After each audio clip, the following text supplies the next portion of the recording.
They all laughed when I inherited what they called worthless junk, but soon this junk made me a millionaire, and now they want half.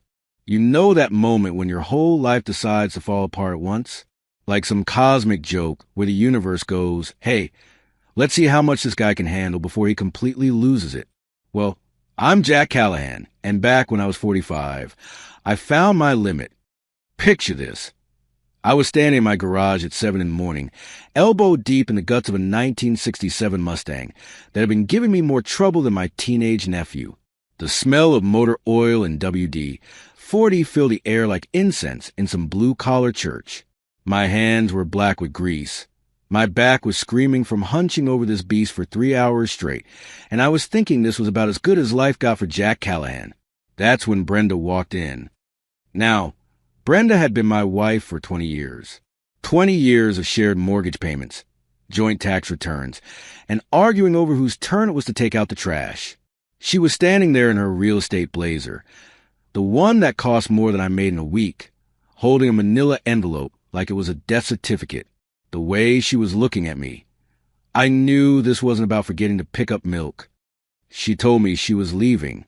Not just leaving for the grocery store or her sister's place for the weekend.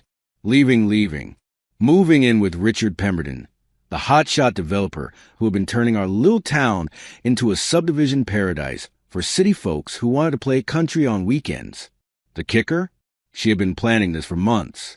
All those times she said she was decluttering, donating clothes to charity, simplifying our life. She had been slowly moving her things out. I was too buried in work and my own problems to notice that our house was becoming a shell of what it used to be. But here's the part that really got me. Her parting words, delivered with the kind of cold precision that would make a divorce lawyer proud. The problem wasn't that I loved old things. The problem was that I had become one of them. Old, broken down, something that needed more fixing than it was worth. I was standing there with a wrench in my hand, oil dripping from my fingertips. Watching the woman I thought I'd grow old would walk out my life like she was closing a business deal. 20 years, and that's what I got. A comparison to a rusty car part. The worst part? She might have been right. A week later, Murphy called. Budget cuts, he said. Nothing personal. After 15 years of fixing everyone else's problems, I was officially expendable. Funny how life decides to pile everything on at once. Lose your wife. Lose your job. Might as well lose your dignity while we're at it. 3 days after that, while I was still trying to figure out how to work my coffee maker without Brenda's detailed instructions taped to the cabinet, my phone rang. It was my cousin Lisa, and she was crying. Grandpa was gone. Henry Callahan, 87 years old, tough as a $2 steak, and the only person in my family who ever thought I amounted to anything. Heart attack in his sleep. The kind of death everyone says they want. Peaceful, quick, no suffering. But death is death. And when you lose the one person who always had your back, peaceful doesn't feel like much comfort. The funeral was on a Tuesday. Small town funerals are weird affairs. Half genuine grief, half social networking event. Everyone was there, from my high school math teacher to the guy who ran the hardware store. But family gatherings, man, that's where the real drama happened. My brother Mark showed up in a suit that probably cost more than my truck. Mark was the success story in the Callahan family tree. Real estate mogul, city council member. The kind of guy who shook hands like he was running for office even when he was ordering coffee. After we put Grandpa on the ground, the family gathered at his old farmhouse for what my aunt called the reading of the will. Sounded official, right? Like something out of a movie with British accents and hidden fortunes. Reality was a little different. Grandpa's lawyer was Bill Henderson, who had been handling Callahan family business since dinosaurs walked the earth. Bill had thick glasses, a rumpled suit, and the kind of gravelly voice that came from 60 years of unfiltered cigarettes. He opened up a folder that looked like it had survived World War II and started reading. Mark got the farmhouse. Made sense. He had the money to maintain it. Turn it into one of those weekend retreats that city folks loved. My Aunt Sarah got Grandpa's coin collection, which was apparently worth more than my annual salary. Cousin Danny got the vintage John Deere tractor that Grandpa had restored. Everyone was nodding smiling, making those appropriate family sounds when someone got something nice. Then Bill got to my name. Jack Callahan gets the land parcel known as Lot 47, including all structures and improvements thereon, specifically the former Starlight Drive-In Theater property. The room went quiet, that special kind of quiet that happens when someone drops a bomb in polite company. Mark started laughing first. Not the good kind of laughter you share with friends over a beer. The kind that cuts deep.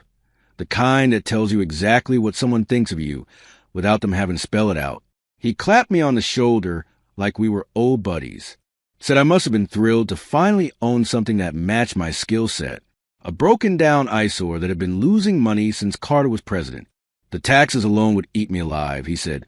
But hey, at least I have somewhere to practice my hobby of fixing things that couldn't be fixed. The others exchanged looks. That kind of silence where pity and amusement blended into something worse. Dismissal. Nobody needed to say anything. Their faces told the whole story. Poor Jack got the booby prize again. Bill handed me the deed with an apologetic look, like he was personally sorry that Grandpa had decided to stick me with the white elephant of the family estate. I drove out to the property that afternoon. Hadn't been there in maybe 15 years. Not since I was in high school, and kids used to sneak in to drink beer and pretend we were tougher than we actually were. The place was worse than I remembered. The Starlight Drive-In had opened in 1955, back when drive-ins were the future of entertainment. Families would pack into their cars on Friday nights. Kids in pajamas in the back seat, parents sharing popcorn and stolen kisses in the front. It was America at its most optimistic.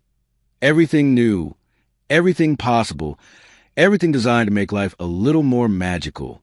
By the time I inherited it, it looked like something out of a post-apocalyptic movie. The screen was still standing, sort of 50 years of Michigan weather had turned into a monument to entropy. The white paint was peeling off in strips, revealing rusty metal underneath. There were holes big enough to throw a football through, and the whole structure leaned to one side, like it was tired of holding itself up. The projection booth sat behind rows of rusted speaker posts that had once carried sound to hundreds of cars. Most of the posts were bent or broken, twisted into abstract sculptures by time and vandalism. The one still standing looked like a cemetery for dead technology. Weeds had taken over everything. Not the kind of weeds that look romantic in movies. The nasty, stubborn kind that grows anywhere and chokes out anything decent trying to take root. I walked through what used to be the concession area. The building's roof had partially collapsed, and everything inside was a soggy mess of rotted wood and broken glass. There was graffiti on the walls, most of it the kind that would have made my grandmother blush. Someone had been using the place as a dump. Old tires, broken appliances, the detritus of lives lived without much thought for tomorrow. This was what I had inherited. This was what Grandpa thought I deserved. Standing there in the middle of all that decay, I tried to remember what this place used to be. Summer nights when Grandpa would bring me there as a kid. The smell of popcorn and car exhaust mixing in the warm air. The way the whole place would come alive when the sun went down and the movies started. But those memories felt like someone else's life. The kid who used to sit on Grandpa's shoulders and watch movies under the stars was gone, replaced by a middle-aged man whose wife had just compared him to a broken transmission. I sat down on a chunk of concrete that used to be part of the entrance. The sun was setting behind the ruined screen, and for a moment, just a moment, I could almost see what this place might have been. What it could be again if someone had the money and the vision and the crazy optimism to believe in impossible things. But I wasn't that someone. I was Jack Callahan, 45 years old, recently divorced, currently unemployed since Murphy's Auto had decided they didn't need a full-time mechanic anymore. I was sitting on a pile of rubble that represented my entire inheritance, watching the sun go down on what felt like the worst day of my life. My phone buzzed. Text message from Mark. Hope you enjoy your new kingdom, brother. The tax bill is going to be a real treat. Maybe Richard can give you some advice on what to do with worthless property. He's good at making things disappear. I stared at that message for a long time. Mark was right about one thing. I couldn't afford the taxes on this place. Property taxes in Michigan weren't kind to people living paycheck to paycheck. especially when the property was this size. I'd probably have to sell it to some developer who'd turn it into another strip mall or subdivision. Maybe Grandpa had seen something in me no one else ever did, even when I couldn't see it myself. Or maybe he just figured the family's screw-up deserved the family's biggest mistake. The stars were coming out, faint pinpricks of light barely visible through the haze of distant city lights. I wondered if Grandpa used to come out there at night, back when the drive-in was still running. Wonder if he ever stood in that exact spot and watched families pack up their cars after the last show, headlights streaming out onto the county road like a river of light. I got up, brushed the dust off my jeans, and walked back to my truck. The next day, I'd have to figure out what to do with this place. That night, I just wanted to go home and pretend that maybe losing everything wasn't the end of the world. As I drove away, I caught a glimpse of the old screen in my rearview mirror. For just a second, with the headlights hitting it at the right angle, almost looked like it was glowing, like it was waiting for something, like it remembered what it used to be. But memories don't pay bills or fix broken hearts or turn rust back into steel. I was 45, broke, alone, and holding a deed to a dream no one believed in anymore. Not even me. No plans. No future. Just rust, silence, and a sky too full of stars to care what happened to men like me. 3 days of sitting in my empty house, eating cereal for dinner, and watching reruns of shows I didn't even like, and I was starting to think maybe Brenda had a point about me becoming a piece of old junk. That's when my phone rang with the kind of call that makes you want to throw the thing across the room. Richard Pemberton, my ex-wife's new sugar daddy. The guy didn't even have the decency to start with small talk, just dove right into his pitch like he was ordering lunch. He wanted to buy the Starlight property, not for anything close to what it might be worth. Mind you, he was talking pocket change, enough to maybe cover my grocery bills for a few months if I shopped smart and lived on ramen noodles. His reasoning? The place was an eyesore, a safety hazard, a blight on the community's vision for progress. He was doing me a favor, really, taking this burden off my hands so I could move on with my life. The way he talked, you'd think he was some kind of humanitarian, instead a guy who specialized in turning anything with character into another strip mall with a Subway and a nail salon. He even had the nerve to mention how Brenda had told him about my financial situation, how I was struggling, how this could be the fresh start I needed. That last part really got to me.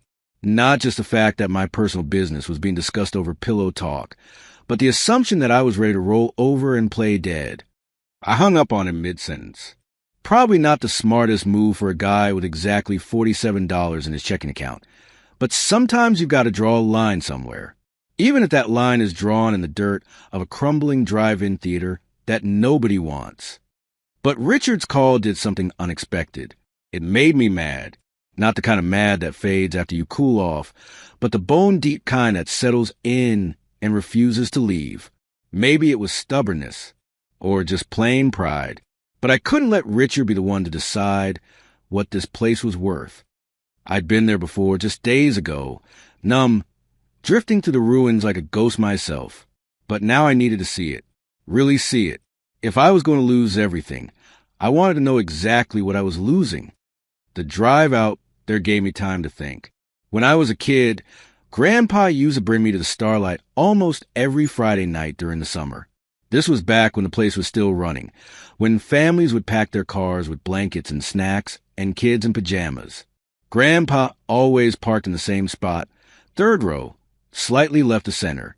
He said it was the sweet spot where the sound was clearest, and you could see the whole screen without craning your neck. But the thing I remembered most wasn't the movies. It was the way Grandpa would disappear during intermission, while everyone else was hitting the concession stand or letting their kids run around. He'd vanish. I'd find him later, usually up by the projection booth, talking to whoever was running the show that night. He knew every projector operator by name, knew their stories, their families, their problems. Used to joke that running a drive-in was like being a priest. People told you their secrets in the dark. Now, driving through the rusted gates of what used to be magic, I wonder what secrets this place was still keeping. The afternoon sun was hitting the ruins differently than it had during my first visit. Maybe because I wasn't feeling quite so sorry for myself, or maybe because I was actually looking instead of just wallowing. But I noticed things I had missed before. The way the old concession building was built like a fortress. Thick concrete walls, small windows, designed to last. The projection booth was the same way, built to survive everything from Michigan winters to teenage vandals. Grandpa used to say it was the heart of the whole operation. Everything else could fall apart, but as long as the projection booth was solid, you could still show movies. That's where I decided to start. Getting into the booth wasn't easy. The door had been chained shut for years, and the chain had rusted into something that looked more like modern art than security. But I brought my toolbox, old habit from 15 years of fixing things that didn't want to be fixed. A little WD-40, some patience, and the right leverage can open almost anything. The door creaked open like something out of a horror movie. Inside, the booth was a time capsule. Dust covered everything like snow, but underneath you could still see the bones of what used to be. The old projector was still there, a massive Simplex XL that probably weighed more than my truck. Film canisters were scattered around, most of them empty, but some still heavy with forgotten reels. It smelled like old metal and motor oil and something else I couldn't quite place. Something that reminded me of Grandpa's workshop. I spent the better part of an hour just looking around.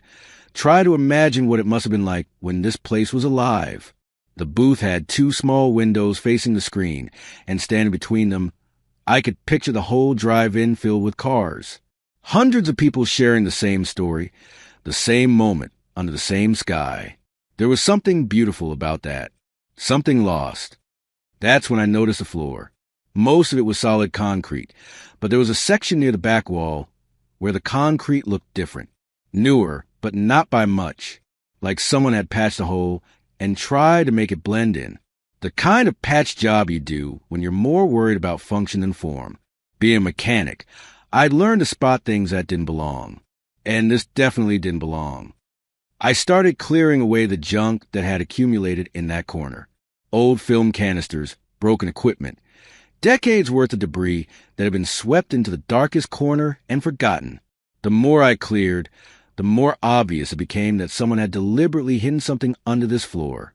The concrete patch was maybe 3 feet square, and when I tapped it with my wrench, it sounded hollow underneath. Breaking through concrete with hand tools isn't exactly fun, but I demolished enough garage floors to know the tricks. Find the weakest point, usually around the edges where the patch meets the original floor. Work systematically. Don't try to be a hero and swing for the fences. That's how you hurt yourself or break your tools. It took me the better part 2 hours, but eventually I broke through. Underneath the concrete was a metal box. Heavy gauge steel, maybe 18 inches square and about a foot deep. The kind of box you use when you want something to survive everything short of a nuclear war. It was wrapped in what looked like heavy plastic, and the whole package was sealed with enough tape to mummify a pharaoh. Someone had really wanted this thing to stay hidden and stay safe. Getting it out of the hole was like doing archaeology in reverse. The box was heavier than it looked, and the hole was just barely big enough to fit it. But eventually, I managed to wrestle it free and haul it up onto the floor of the booth. That's when I saw the writing. Someone had scratched letters into the metal lid with what looked like a screwdriver or chisel. The letters were deep, carved with the kind of determination that comes from having something important to say. 2 words that made my hands shake as I read them. Do not open, not don't open or keep out, or any of the usual warnings you might expect. But do not open in all capital letters, carved deep enough to last forever. The kind of warning that wasn't meant to be ignored lightly. I sat there for a long time, just staring at those words.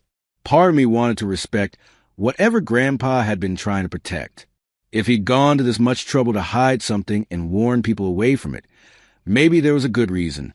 But the other part of me, the part that had just been told by Richard Pemberton that I should sell my inheritance for pocket change, wanted to know what was so important that it had to be buried under concrete and marked with warnings. I thought about Mark, with his expensive suits and his condescending smiles. About Brenda, packing up 20 years of marriage while I was working double shifts. About everyone who had ever looked at me and seen something broken that wasn't worth fixing. Maybe this warning wasn't meant for me. Maybe it was meant for people like them. People who wouldn't understand what they were looking at, who'd see dollar signs instead of meaning. The plastic came off easily enough. Grandpa had done a good job of sealing it, but time and humidity had loosened the tape. Inside, the metal box looked almost new. Whatever he'd done to protect it had worked perfectly. The lid wasn't locked, just held shut with heavy latches that had been built to last. When I opened it, the hinges barely squeaked. Inside were 3 film canisters and a yellowed envelope with my name written on it in Grandpa's careful handwriting. The canisters were 35 millimeters, the kind they use for real movies, not home videos. Heavy and solid, with labels that faded too much to read clearly, but it was the envelope that made my throat tight. I recognized that handwriting. Grandpa had never been much for phones or email, but he wrote letters, real letters on real paper, with a pen that he'd refill from a bottle of ink. He said that if something was worth saying, it was worth the effort of saying it properly. The envelope was thick, like there were several pages inside. My name was written across the front, but underneath it, in smaller letters, he'd added something else. For when you're ready to see. My hands were shaking as I opened it. The paper inside was the same kind Grandpa always used, heavy, cream-color stock that felt important just a touch. His handwriting was as careful as ever, but I could see places where the pen had pressed harder, where emotion had crept into his usually steady hand. The letter started simply, "Jackie, if you're reading this," then the old starlight finally found its way to you. He explained about the film canisters, about how he'd come across them years ago and knew immediately that they were something special, something that needed to be protected from people who wouldn't understand their value, not monetary value. He was careful to note, but something more important than money. He wrote about the projection booth, about how it had been built like a fortress for a reason, how the thick concrete walls and the below-ground construction created a stable environment that was naturally cool and dry, how the metal box had protected the film from humidity and temperature changes that would have destroyed it anywhere else. But most importantly, he wrote about why he'd hidden it. These aren't just movies, Jackie. They're dreams captured on celluloid. Someone's vision of what stories should be, back when movies were magic instead of business. I've kept them safe because I knew that someday someone would come along who could see them the way they were meant to be seen. I hid them because I was afraid the wrong people would find them first. People who would see them as commodities instead of art. People who would sell them to the highest bidder without ever bothering to understand what they really were. But you're different, Jackie. You've always been able to see the beauty in broken things. You understand that just because something is old doesn't mean it's worthless.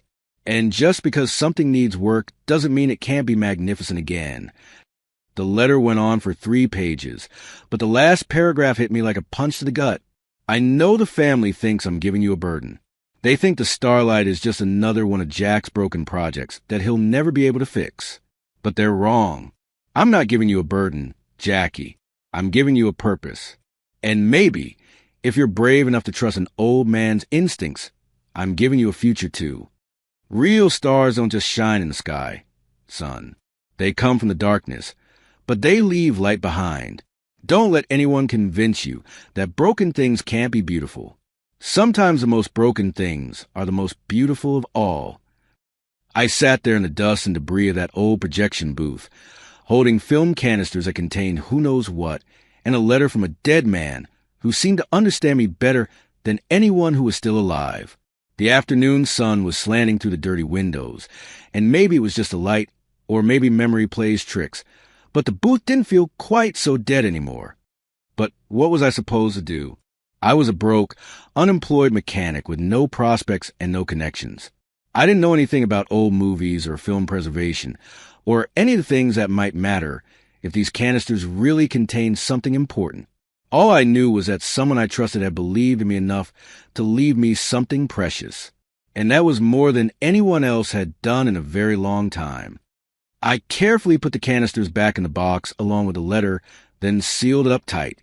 Whatever secrets Grandpa had left me weren't staying buried in this place another day. Richard Pemberton wanted this land, and there was no way I was leaving something this important where he or anyone else might stumble across it. As I climbed down from the projection booth with the heavy box tucked under my arm, I felt something I hadn't felt in months. Not hope exactly. That was probably too much to ask for. But something like purpose.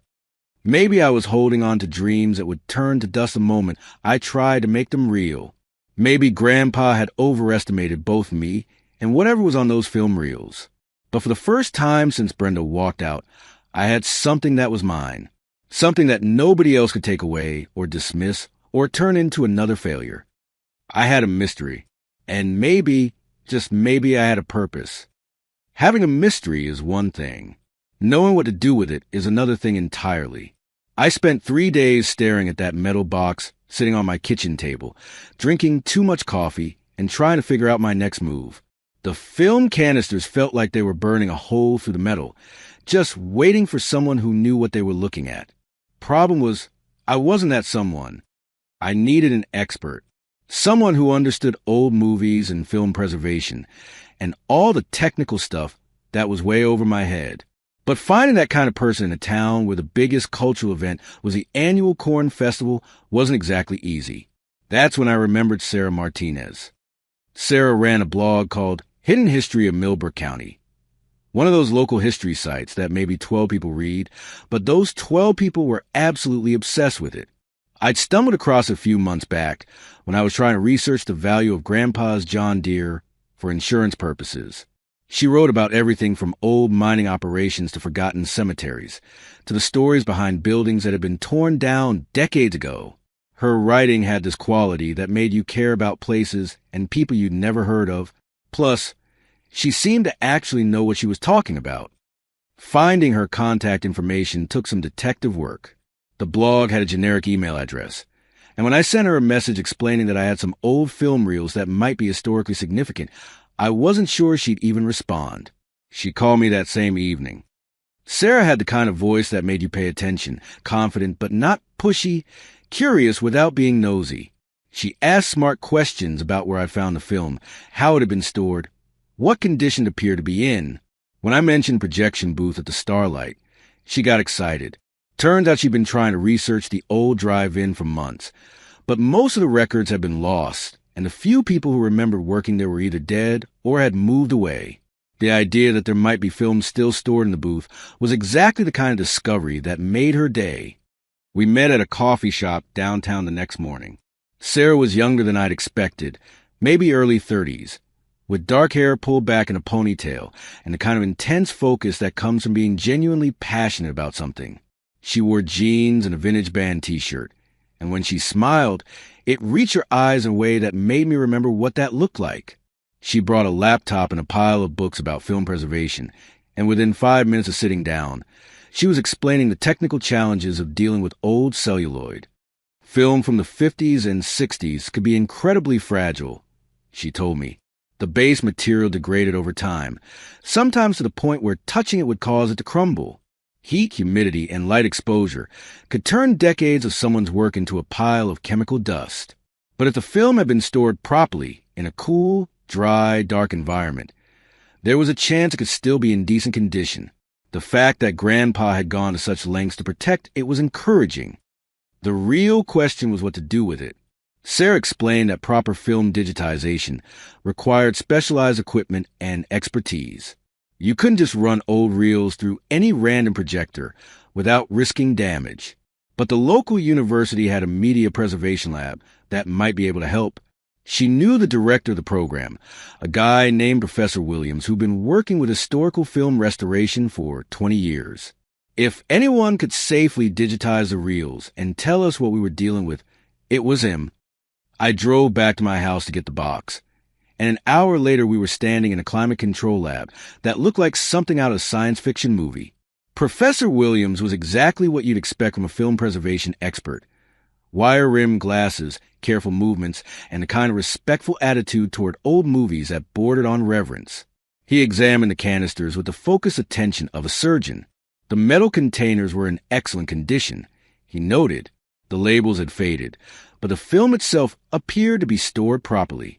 Based on the canister design and the type of film stock, he estimated the reels dated from the late 1950s or early 1960s.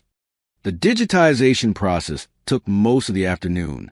Professor Williams and his graduate assistant, a tech-savvy kid named Marcus, worked with the kind of careful precision that made me nervous just watching. Every step was documented, every frame treated like it might be the most important thing they'd ever see. Sarah sat next to me in the darkened viewing room, both of us holding our breath as the first images appeared on the screen. What we saw changed everything. The footage was raw, unedited material, outtakes and test shots from what was clearly a professional film production. But this wasn't just any production. The camera work, the lighting, the composition, everything had the distinctive style of someone who understood cinema in a way that went beyond technical competence. And then we saw the slate board. 2001, A Space Odyssey, camera test S. Kubrick director. Stanley Kubrick. Lost footage from one of the most influential films ever made. Material that film historians and critics have been speculating about for decades.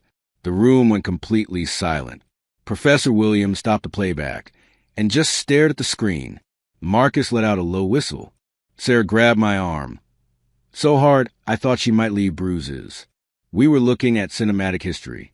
Actual pieces of Stanley Kubrick's creative process that no one had seen since they were filmed. The next few hours passed in a blur of technical analysis and historical verification. Professor Williams called in colleagues from other universities. Sarah was frantically taking notes and cross-referencing everything against her film history databases. Marcus was practically vibrating with excitement as he carefully transferred each frame to digital format. By the time we finished, we had 3 reels of material that included camera tests, rehearsal footage, and what appeared to be alternate takes of scenes that never made it into the final film. It was the kind of discovery that film preservation societies dream about. Professor Williams was the first to say what we were all thinking. This needed to be handled very, very carefully. Word would get out. It always did when discoveries this significant were made. And when it did, there would be people with a lot of money and influence who want to control what happened to footage. But Marcus, bless his 22-year-old heart, was too excited to be cautious. After we left the lab, he called his girlfriend to tell her what they'd found. She told her roommate, who was a film student. The roommate posted about it on a private forum for film restoration enthusiasts. Anonymous, of course. Just a single frame grab and a caption about lost Kubrick footage being discovered in Michigan. Within hours, film forums were lighting up. By the next morning, it was everywhere. The internet, as it tends to do, had taken a small leak and turned into a tidal wave that crashed across every corner of the film world. My phone started ringing at 6 in the morning. The first call was from someone claiming to represent Netflix. The second was from a documentary filmmaker in Los Angeles. By noon, I'd heard from representatives of the Academy Film Archive, the Film Foundation, and 3 different streaming services that I'd never heard of but apparently had budgets bigger than most small countries. Everyone wanted the same thing, access to the footage, but they all had different ideas about what that meant. Some wanted to buy the film outright. Others proposed licensing deals. A few suggested donation arrangements that would put the material in permanent archives. One particularly persistent caller offered to fly me to California that afternoon to discuss what he called a mutually beneficial partnership. I stopped answering the phone after the 15th call. Sarah, meanwhile, had become my unofficial advisor and the only person who seemed to understand that this was about more than just money. She'd done her research and found that similar discoveries have been handled in all kinds of ways, some good, some terrible.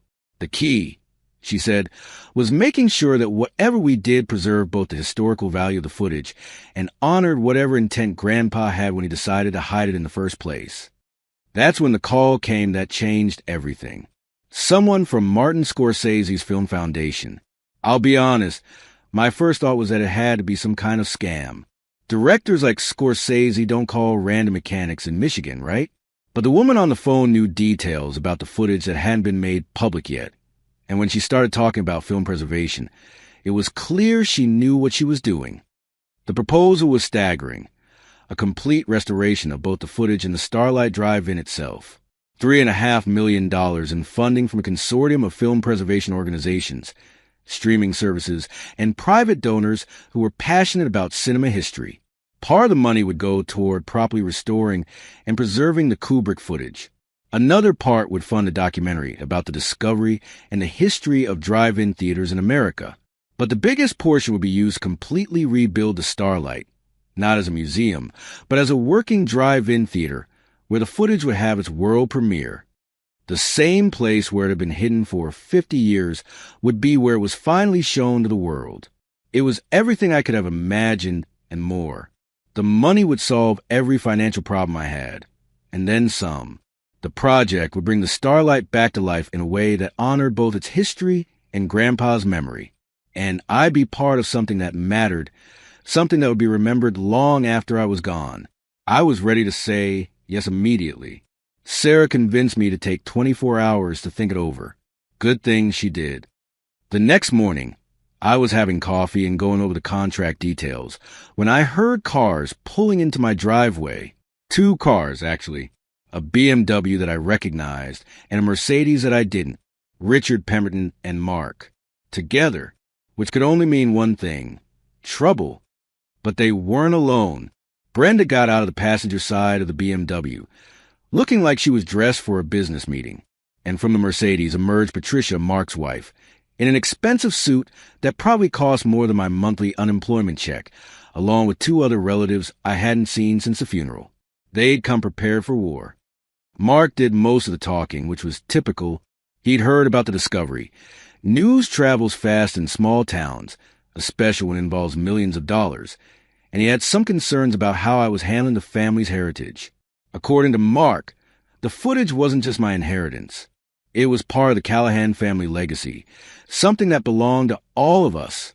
Grandpa might have left me the land, but that didn't give me the right to make unilateral decisions about historical artifacts that represented decades of family history. Brenda, naturally, was there to provide emotional support for this argument. She talked about how much the Starlight had meant to her when we were dating, how she'd always hoped it could be restored someday. She made it sound like leaving me had been one of the hardest decisions of her life, and seeing me potentially profit from something that should benefit the whole family was just heartbreaking. It was a performance worthy of an Oscar nomination. But the real kicker came from Patricia, who apparently had done some research into the legal implications of major archaeological or historical discoveries.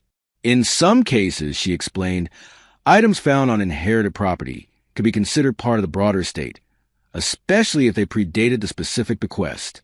She wasn't saying they had a legal case, necessarily, but she was suggesting that if I insisted on moving forward without including the family in the decision-making process, they might be forced to explore their options. Of course, I knew she was bluffing, but in the world of lawsuits, bluffing is half the battle. The subtext was clear. Play ball or face a lawsuit that could tie up everything for years. I sat there listening to them make their case, watching people who had dismissed me my entire life suddenly become very interested in my opinion and my decision-making abilities. It was like watching vultures circle, except vultures were honest about what they wanted. Mark wrapped up their presentation with what he probably thought was a generous offer. They understood that I'd done the work of finding the footage, so they weren't asking me to split everything equally 5 ways. But they wanted a 40% share to be divided among the family members, with me keeping 60% for my efforts, plus full involvement in all decision-making and the family name prominently featured in any publicity. 60% of $3.5 million was still a lot of money, Mark pointed out. More than enough for someone like me to live comfortably for the rest of my life. They wanted to share the glory without having shared any of the risk. When they finished talking, the room was quiet except for the ticking of the old clock on my mantel. The same clock that had been there when Brenda lived here, when we talked about our dreams and plans and the life we thought we were building together.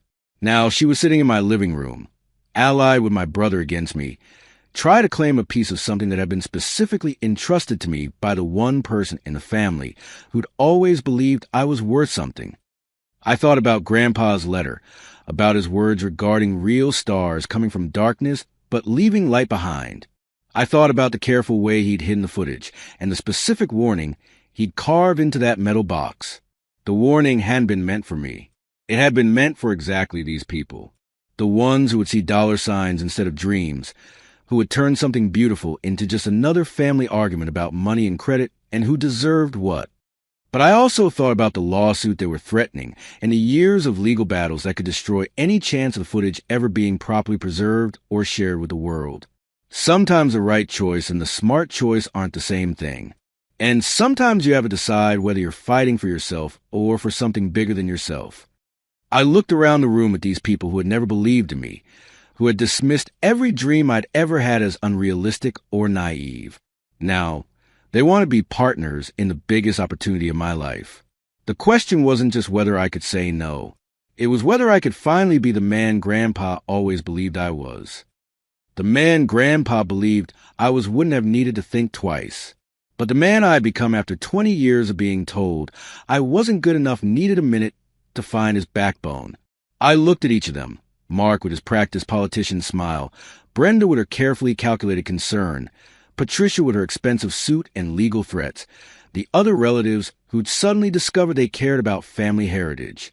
Then I thought about Grandpa's letter, about the warning carved into that metal box, about real stars coming from darkness. They weren't getting a dime. I told them exactly that, in words that would make my grandmother roll over in her grave. Mark's smile faltered. Patricia started talking about lawsuits again. Brenda tried the emotional approach, reminded me of everything we'd shared, everything we'd meant to each other. But I was done being the family disappointment who'd roll over for a pat on the head, and a promise that maybe this time they'd respect me. They filed papers the next week. Preliminary injunction to halt any commercial exploitation of the footage until ownership could be determined. Emergency motion to freeze any funds related to discovery. Demand for full accounting of all parties involved in the potential sale or licensing. My lawyer, a guy named Pete Morris who'd handled my divorce and had the personality of burnt toast, was suddenly earning his retainer. He explained that while their case was weak, family disputes over inheritances could drag on for years, especially when there were millions of dollars at stake. But here's the thing about having a dream that's bigger than yourself. Sometimes it gives you strength you didn't know you had. Instead of backing down, I doubled down. I signed the partnership agreement with the Film Foundation. I took their money, and I started building. The transformation of the Starlight Drive-In became my religion. Every morning at sunrise, I was out there with construction crew, wearing work boots that had seen better decades, and a tool belt that felt more comfortable than any suit I'd ever owned. This wasn't just renovation, it was resurrection. We rebuilt everything from the ground up. New screen, bigger and brighter than the original. State-of-the-art digital projection system that could handle both modern films and carefully preserve classics. Sound system that would make the old speakers look like tin cans connected with string. But we kept the soul of the place intact. The concession stand got a complete overhaul, but it still looked like something from 1955. The speaker posts were restored to their original height and spacing. Even the entrance sign was rebuilt to match old photographs Sarah had dug up from the County Historical Society. Sarah, now there was the real surprise in all of this. What started as a professional collaboration slowly became something neither of us had planned on. She handled the historical research, the documentation for the National Register of Historic Places, the coordination with film preservation societies. I handled the nuts and bolts, the concrete and steel, the endless details that turned dreams into reality. Somewhere between arguing about authentic paint colors and sharing coffee breaks in the half-rebuilt concession stand, we realized we made a pretty good team. She understood why this mattered in ways that went beyond money or recognition. When I get frustrated with the legal battles or the construction delays, she'd remind me that we were doing something important. When she'd get overwhelmed by the historical significance of what we'd found, I'd remind her that Grandpa would have wanted people to actually enjoy it, not just study it. We balanced each other out, made each other better. The lawsuit, meanwhile, was turning into the kind of legal nightmare that makes normal people settle just to make it stop.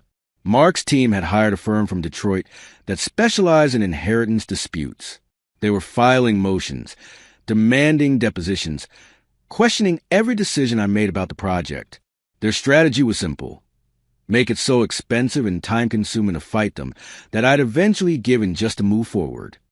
What they didn't count on was how stubborn a middle-aged mechanic could be when he finally found something worth fighting for. Every legal bill that came in just made me more determined to see this through. Every delay just gave me more time to make the starlight perfect. And the world was watching. The documentary crew that had been hired to film the restoration process captured every argument, every setback, every small victory. They interviewed the construction workers, the film preservation experts, the local historians who remembered the original drive-in. They even got Mark and Patricia on camera, explaining their side of the story with the kind of polished sincerity that made me want to throw things at the television. But mostly they filmed the work. The careful restoration of the projection booth. The installation of new seating areas that could accommodate both cars and traditional lawn chairs. The painstaking recreation of a 1950s concession stand that could serve modern audiences without losing its vintage charm. By spring, we were close to finished. The screen was up, gleaming white against the Michigan sky. The projection booth was equipped with both digital systems and restored vintage equipment. The concession stand was stocked with classic movie theater snacks and locally sourced specialties. We'd even added something that hadn't been there originally, a small museum area featuring exhibits about the history of drive-in theaters and the discovery of the Kubrick footage. Sarah's idea, and a brilliant one. The premiere date was set for the first weekend in June, exactly 1 year after I'd inherited the property. Tickets had been sold to film enthusiasts, local residents, and media representatives from around the world. The Kubrick footage would be shown for the first time in public, preceded by a short documentary about its discovery and preservation. It was going to be perfect. The culmination of everything Grandpa had hoped for when he hid those film canisters in the projection booth. 3 hours before the gates were scheduled to open, Pete Morris called. Judge Catherine Morrison had issued a temporary restraining order, halting premiere pending final resolution of the ownership dispute. Any violation would result in contempt of court charges and potential criminal prosecution. The Starlight Drive-In was effectively shut down until further notice. I sat in my truck in the parking lot, looking at the pristine screen and the perfectly restored concession stand, while Sarah stood next to me reading the legal papers with the kind of expression you have while watching someone kick a puppy. Cars were already starting to line up outside the gates. Media trucks were setting up in the adjacent field. People had driven from 3 states to be here for this moment. And it was all about to be canceled because my family couldn't stand the idea of me succeeding at something without their permission. But Sarah was already making phone calls. That same intense focus she'd shown during the film research, now directed at what felt like an impossible problem. She was talking to someone at the county clerk's office, then someone at the Historical Society, then someone else I couldn't identify.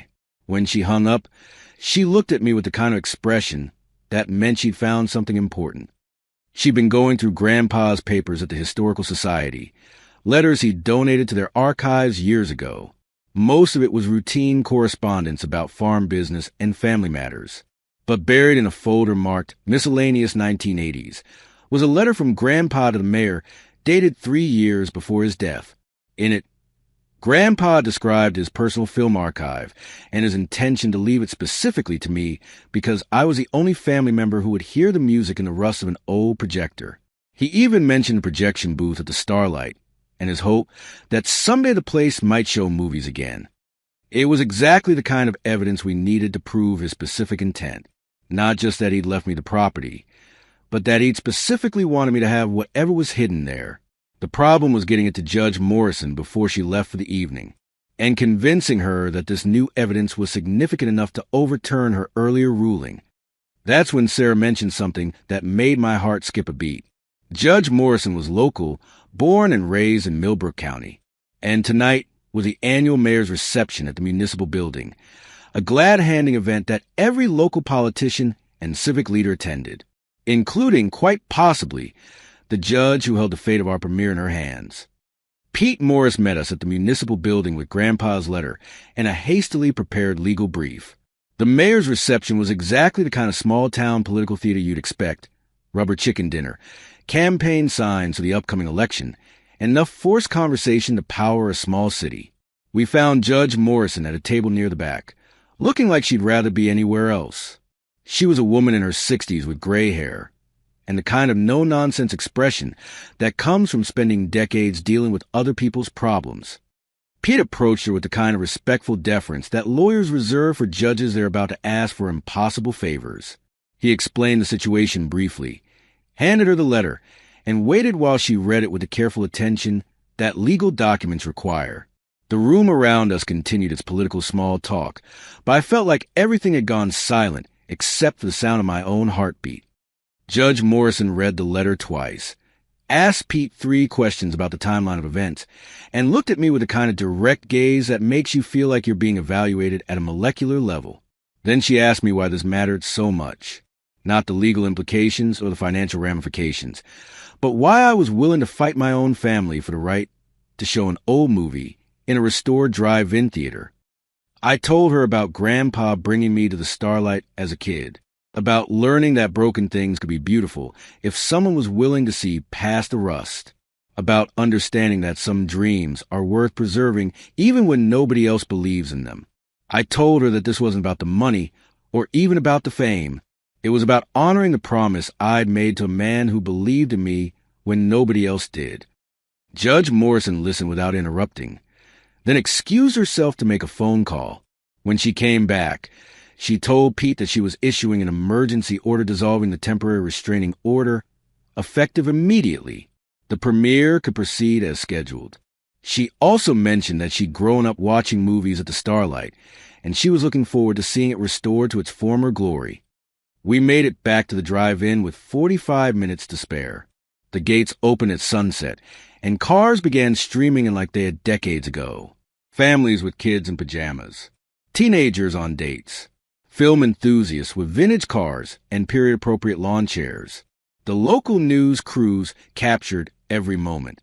The documentary filmmakers were practically vibrating with excitement at the dramatic turn of events. Even the Hollywood reporters seemed impressed by the small-town determination that had made this night possible. As the sun set behind the restored screen, I stood in the projection booth where this whole adventure had started. Sarah was next to me, both of us watching the crowd settle in for something that hadn't happened here in over 30 years. The Kubrick footage played exactly as we planned. Lost scenes from one of cinema's greatest achievements, shown for the first time in the place where they had been preserved against all odds. The audience was completely silent, understanding that they were witnessing something truly special. After the film ended, people lingered in the parking lot like they didn't want the magic to end. Families took pictures in front of the restored concession stand. Film students discussed what they'd seen with the kind of passionate intensity that only comes from witnessing history. That's when I saw Brenda walking toward me through the crowd. She looked different than she had during the legal confrontation at my house. Less polished, more uncertain. She told me she'd always known there was something special about me, something that Richard and his money couldn't replace. She said she'd been wrong to leave, wrong to side with Mark, wrong about everything that really mattered. I looked at her, then at Sarah standing next to me, then back at the woman who'd spent 20 years telling me I wasn't good enough. I told Brenda that she wanted glitter, but hadn't understood that real shine comes from the light on the screen, not from the money in the bank. I said she'd miss the premiere of her own life by always looking for the next better thing. Then I took Sarah's hand and walked away, leaving Brenda standing alone in the parking lot of dreams she'd never bothered to understand. Later that night, after the last car had driven away and the media crews had packed up their equipment, Sarah and I stood in the restored projection booth looking out at the enormous screen under a sky full of stars. The same stars that had watched over this place for decades, through its glory days and its abandonment and now its resurrection. I was officially a millionaire. The partnership deal had made me wealthy beyond anything I'd ever imagined. But standing there with Sarah, looking at something we'd built together from rust and dreams, I realized that Grandpa hadn't just left me money. He'd left me a map to happiness. And for the first time in my life, I'd finally arrived at my destination. A year later, Sarah and I were married in a small ceremony at the Starlight, with the screen serving as our backdrop and the projection booth decorated with lights that turned the whole place into something magical. We bought a beautiful house by the lake with part of the money from a film discovery. The kind of place I dreamed about but never thought I'd be able to afford. The Starlight was thriving beyond our wildest expectations. We showed classic films on weekends, hosted special events for car clubs and film societies, and even started an annual film festival that drew visitors from across the country. Next to the drive-in, we'd opened Grandpa Jack's, a retro cafe that Sarah managed with the same attention to detail she brought to the historical research. It served classic diner food alongside locally sourced specialties, and had become the unofficial community center for anyone who appreciated good food and good stories. I kept my day job, sort of. Callahan's Classics was now a full-scale vintage car restoration business operating out of a proper shop behind our house. I spent my days bringing old machines back to life, just like I always had, except now people paid me well for the privilege. One warm evening in late summer, Sarah and I were sitting on the cafe's patio, drinking lemonade and watching the parking lot fill up for the evening show. Families were arriving early to claim the best spots. Kids were running around in their pajamas, and teenagers were trying to look cool while obviously excited about the experience. It was exactly the kind of scene that Grandpa would have loved. People sharing stories under the stars, creating memories that would last long after credits rolled. I looked at Sarah, at the business we'd built together, at the lights beginning to twinkle on the Restore marquee, and I understood something that had taken me 46 years to figure out. Grandpa hadn't left me money. He'd left me a purpose. He'd shown me that broken things can be beautiful, that dreams delayed aren't necessarily dreams denied, and that sometimes the best treasures are hidden in the places everyone else thinks are worthless. As the sun set behind the screen, and the first movie of the evening began, I realized that I'd finally learned to hear the music in the rust of old projectors. And more importantly, I'd learned to play that music for others. The Starlight Drive-In was alive again, and so was I.